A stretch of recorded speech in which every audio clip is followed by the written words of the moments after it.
Bonjour, nous nous retrouvons encore avec beaucoup de bonheur, car toutes les fois que nous prenons la parole de Dieu,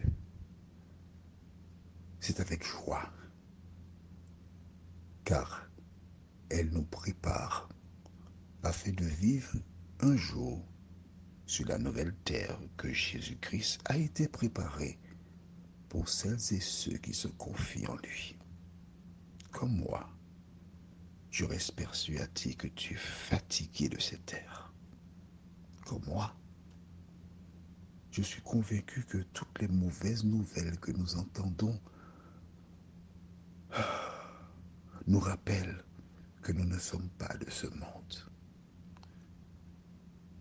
Aussi, notre seul recours face aux problèmes, aux difficultés, se trouve en Jésus de Nazareth. Aujourd'hui, nous verrons, tu seras sans crainte. Juste avant, prions. Notre Seigneur et notre Dieu, nous voici devant toi. Nous avons laissé toutes nos activités. Nous te consacrons ce moment afin de grandir.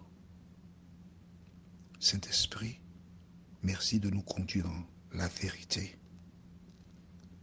Et aide-nous à te demeurer fidèles jusqu'au moment où tu paraîtras pour nous donner la vie éternelle. Cette grâce, nous te la réclamons au nom de Jésus et pour ta gloire éternelle. Amen. Nous lisons aujourd'hui au livre de Proverbes, chapitre 3. Le livre de Proverbes, on l'attribue à Salomon, fils de David.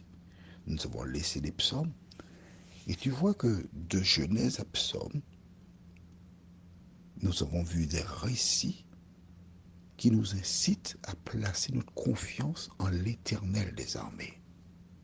Nous avons vu surtout comment, lors des guerres, Dieu était présent. Le peuple n'avait pas à combattre. Le peuple ne perdait pas de combattants parce que l'Éternel s'occupait de tout. Ce Dieu voudrait faire de même pour toi dans ta vie aujourd'hui. Si seulement tu lui donnes l'occasion. Comment?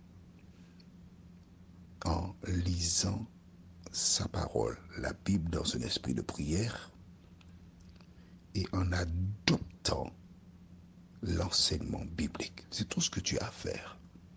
À partir du moment où tu lis la Bible, tu la mets en pratique et tu pries, le Seigneur te permettra de grandir spirituellement.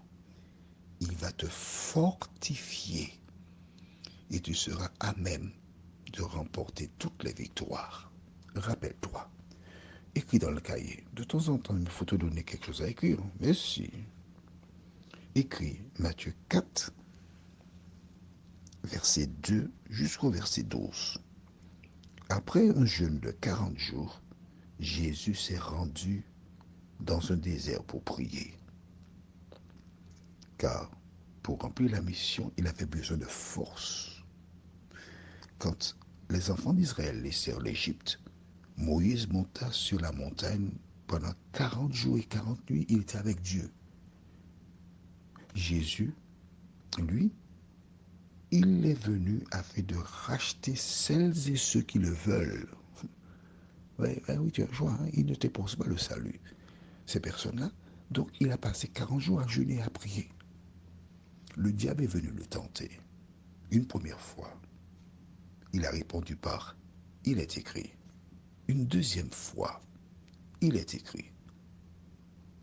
Mais note bien que la deuxième fois, le diable a utilisé la Bible pour tenter Jésus. Aujourd'hui, de nombreuses personnes utilisent la Bible pour te détourner de la vérité. Et la troisième fois, il est revenu, Jésus lui a encore dit, il est écrit. Mon ami, si tu veux te réjouir, Si tu veux remporter la victoire, commence par lire la Bible, de telle sorte que lorsque l'ennemi enverra des gens pour te détourner, tu pourras répondre comme Jésus. Il est écrit. D'accord? Allons dans Proverbe chapitre 3, les versets 21-24. Proverbe 3, versets 21-24. Tu as trouvé? Je rappelle que je te suggère de toujours lire en même temps que moi. Il ne faut pas te contenter de m'écouter. Prends la Bible, prends de bonnes habitudes, lis en même temps. Prends des notes, c'est comme ça que tu vas grandir. Verset 21-24 déclare, mon fils, que ces enseignements ne s'éloignent pas de tes yeux. Garde la sagesse et la réflexion. Elles seront la vie de ton âme et l'ornement de ton cou.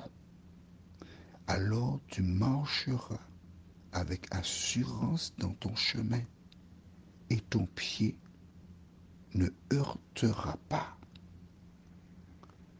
Si tu te couches, tu seras sans crainte.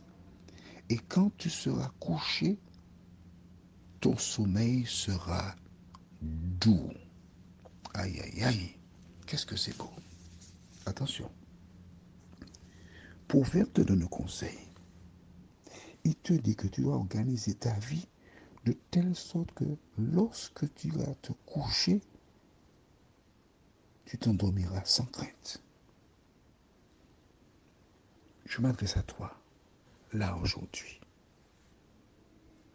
Tu as vu une robe qui te plaît, et quand tu es entré à la maison, tu es à ton époux, bon, j'ai vu une robe qui me plaît, ça vaut 150 euros. Et ton époux t'a dit, je ne peux pas, j'ai pas les moyens.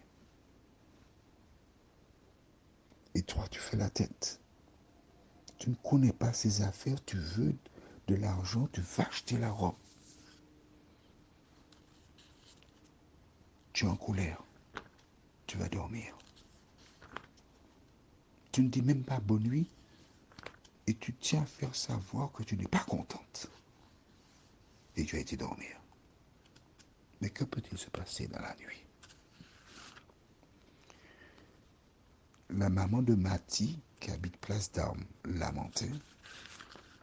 Mathie, c'est une... J'étais aussi entraîneur de football d'une équipe de filles. On les appelait affectueusement les mangots verts. Ça, c'est vieux. Et Mathie était une arrière droite. Oh, elle était bonne, très bonne. En fait, pour qu'elle soit bonne, il fallait que je les entraîne. Et le dimanche matin, on se réunissait à Place d'Armes, on jouait, je jouais contre elle, je lui donnais des dribbles, et là, je leur apprenais à être forte. Donc, la maman de Mathie, mariée, un soir, elle a fait ce qui s'appelle le culte. Elle a prié avec son mari, ils se sont souhaités bonne nuit. Et à un moment, elle s'est levée pour aller aux toilettes et elle s'est rendue compte que son époux était allongé au milieu du lit. Alors, elle lui dit, mais attends, laisse-moi passer, je vais aller aux toilettes. Mais il ne réagit pas. Pendant qu'il dormait, il est mort. Toi qui m'écoutes, que tu sois femme ou homme qui fait des querelles, la Bible te dit, avant de te coucher, il faut que tu sois en paix avec ton Dieu. Ne va pas dormir avec quelqu'un sur le cœur, mais pendant que tu es vivant, fais la paix avec les gens. Et quand tu vas te coucher, sans crainte, pendant ton sommeil, la mort t'emporte, tu es en paix avec Dieu. Alors, prends le temps aujourd'hui.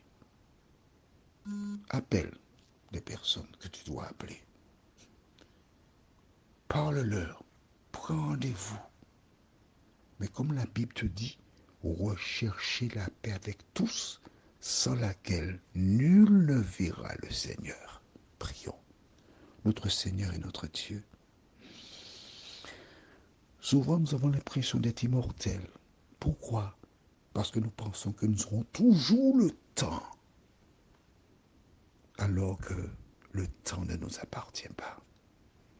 Merci de nous aider, Seigneur, à nous rappeler que nous ne sommes que des passagers et qu'aussi longtemps que nous mettons en pratique ta parole, nous n'aurons rien à craindre. Fais-nous du bien, comme toujours. Au nom de Jésus, pour ta gloire éternelle. Amen. J'ose espérer que nous nous retrouverons demain matin, si Dieu nous prête vie. Dans le cas contraire, prenons rendez-vous à l'arrière d'un abri côtier sur la nouvelle terre. Que l'Éternel continue de te bénir.